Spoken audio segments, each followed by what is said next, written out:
விவகாரத்துல வந்து முழுசா தெரியாம முழுமையா படிக்காம வந்து கட்சியினர் பேசிட்டு இருக்காங்க அப்படின்னு சொல்லி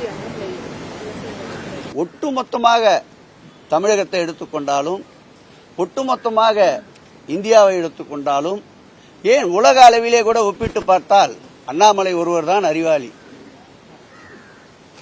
இதுதான் அவருக்கு ஒரு உகந்த பதில். அதே மாதிரி அதே விஷயத்துல வந்து திமுக இரட்டை வேடம் போடுது அப்படின்னு எதிர்க்கட்சி திமுகவின் நிலைப்பாடு எப்பொழுதுமே எதிர்கொள்வதுதான். உள்ளதை சொல்வது, சொல்வதை செய்வது, இதுதான் திமுகவின் நிலைப்பாடு. எதை சொல்லுகிறோமோ அதில் உறுதியாக இருப்போம். நீங்கள் தமிழக அரசியல் வரலாற்றில் பார்த்தால் பல்வேறு வகையில் மத்திய அரசால் வஞ்சிக்கப்படுகின்ற சூழ்நிலை தமிழகத்திற்கு இருந்தாலும் இடி, ஐடி, சிபிஐ போன்றவைகளை ஏவுகணைகளாக பயன்படுத்தினாலும் எதற்கும் அஞ்சாமல் எதிர்கொள்ளுகின்ற இயக்கம் திராவிட முன்னேற்ற கழகம். அதனுடைய தலைவர் இரும்பு மனிதர் தளபதி என்பதை நீங்கள் நன்றாக அறிவீர்கள். ஆகவே எதற்கும் இந்த ஆட்சியும் இந்த இயக்கமும் பயப்படாது. நீங்க வேற திசையில கொண்டு போயிட்டீங்க, கோயிலுக்கு கொண்டு போன நல்லா.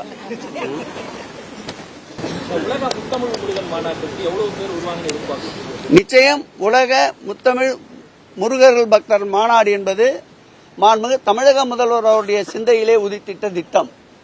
மாண்புமிகு முதலமைச்சர் அவர்கள் ஏற்கனவே அமைக்கப்படாமல் கடந்த ஆட்சியில் இருந்த உயர்மட்ட ஆலோசனை குழு, இந்து சமய அறநிலையத்துறையின் சார்பில் அமைக்கப்பட வேண்டிய குழுவை அமைத்தார். ஆட்சி பொறுப்பேற்றவுடன் 11 பேர் அதில் உறுப்பினர்களாக இருக்கின்றார்கள்.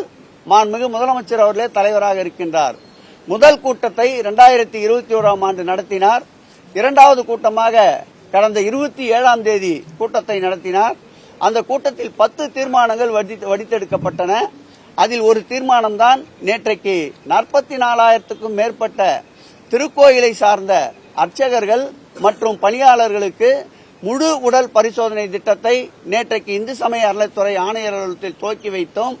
அதன் தொடர்ச்சியாக உலக பக்தர்கள் மாநாட்டினுடைய குழுக்களை நியமிக்கின்ற பணிகளை நம்முடைய துறையினுடைய ஆணையாளர் அவர்களும் துறையினுடைய செயலாளர் அவர்களும் துறையினுடைய சிறப்பு அதிகாரி நம்முடைய குமரகுருபரன் அவர்களும் பணிகளை மேற்கொண்டிருக்கின்றார்கள்.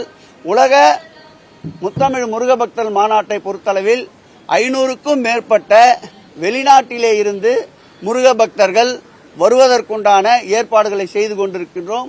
இதில் குறிப்பாக நம்முடைய மலேசியா போன்ற நகரங்களிலே முருகர் கோயில் பிரதிஷ்டை செய்து அந்த கோவிலுக்கு அறங்காவலர்களாக இருப்பவர்கள் அது போன்றவர்களையும் இந்த மாநாட்டிற்கு அழைக்க இருக்கின்றோம்.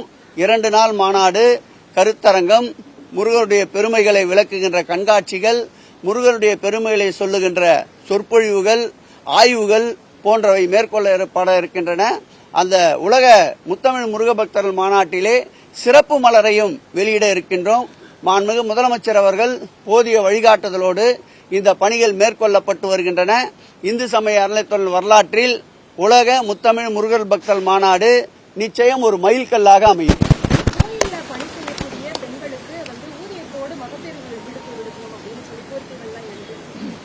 தற்போது அது தொடர்ந்து நடைமுறையில் தான் இருக்கின்றது.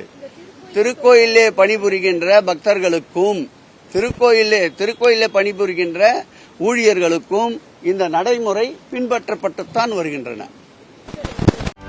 செய்திகளை உடனுக்குடனும் துல்லியமாகவும் தெரிந்து கொள்ள சப்ஸ்கிரைப் பண்ணுங்க.